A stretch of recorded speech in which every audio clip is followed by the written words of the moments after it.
जय श्री हरि। हेलो दोस्तों, हमारे चैनल में आप सभी का स्वागत है। आज हम लोग निर्जला एकादशी व्रत कथा सुनेंगे।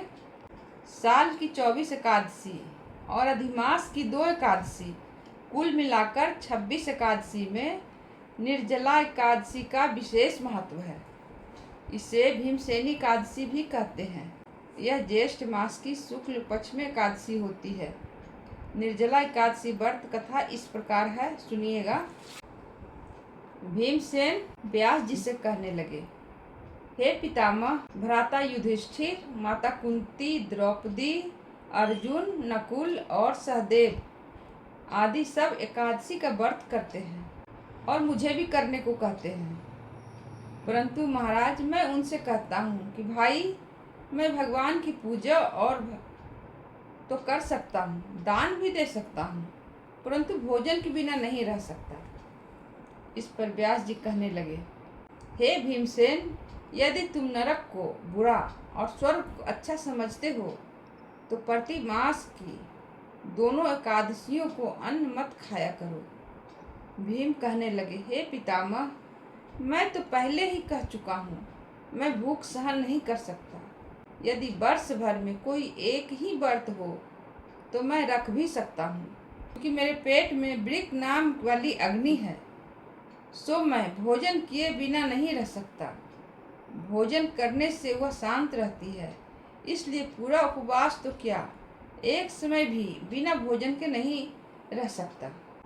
अतः आप मुझे कोई ऐसा व्रत बताइए जो वर्ष में केवल एक बार ही करना पड़े और मुझे स्वर्ग की प्राप्ति हो।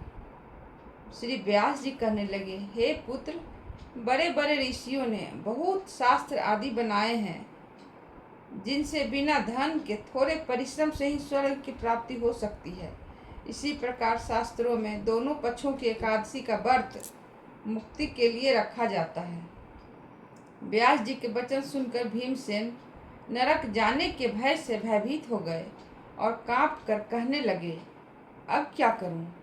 मास में 2 व्रत मैं कर ही नहीं सकता। हाँ, वर्ष में एक दिन व्रत करने से यदि मेरी मुक्ति हो जाए तो ऐसा कोई व्रत बताइए। यह सुनकर व्यास जी कहने लगे, वृषभ और मिथुन की संक्रांति के बीच ज्येष्ठ मास के शुक्ल पक्ष की जो एकादशी आती है उसका नाम निर्जला है। तुम उस एकादशी का व्रत करो। इस एकादशी के व्रत में स्नान और आचमन के सिवा जल वर्जित है।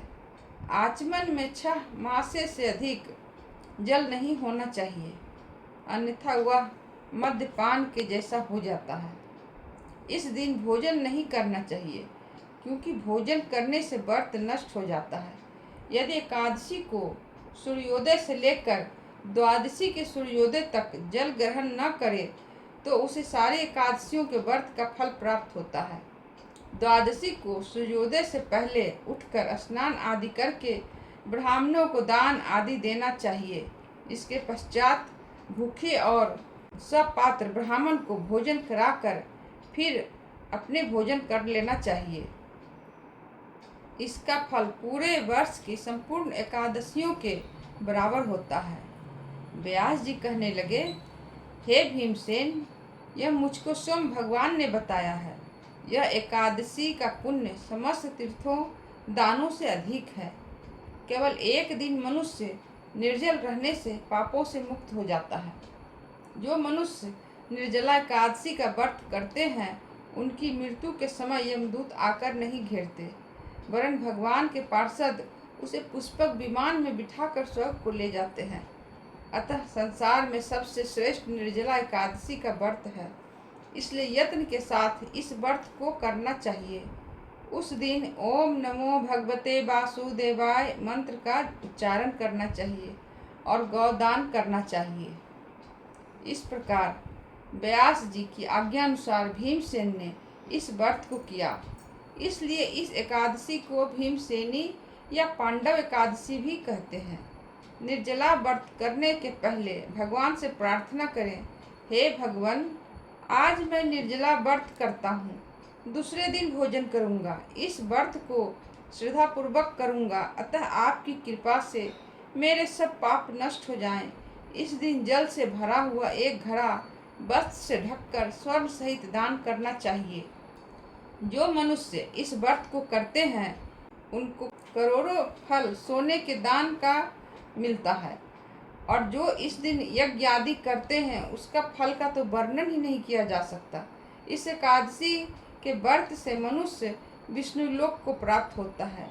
जो मनुष्य इस दिन अन्न खाते हैं वे चांडाल के समान हैं, वे अंत में नरक को जाते हैं। जिसने निर्जला एकादशी का व्रत किया है वह चाहे ब्रह्म हत्यारा हो, मद्यपान करता हो, चोरी की हो या गुरु के साथ द्वेष किया हो, मगर इस व्रत के प्रभाव से स्वर्ग को जाता है।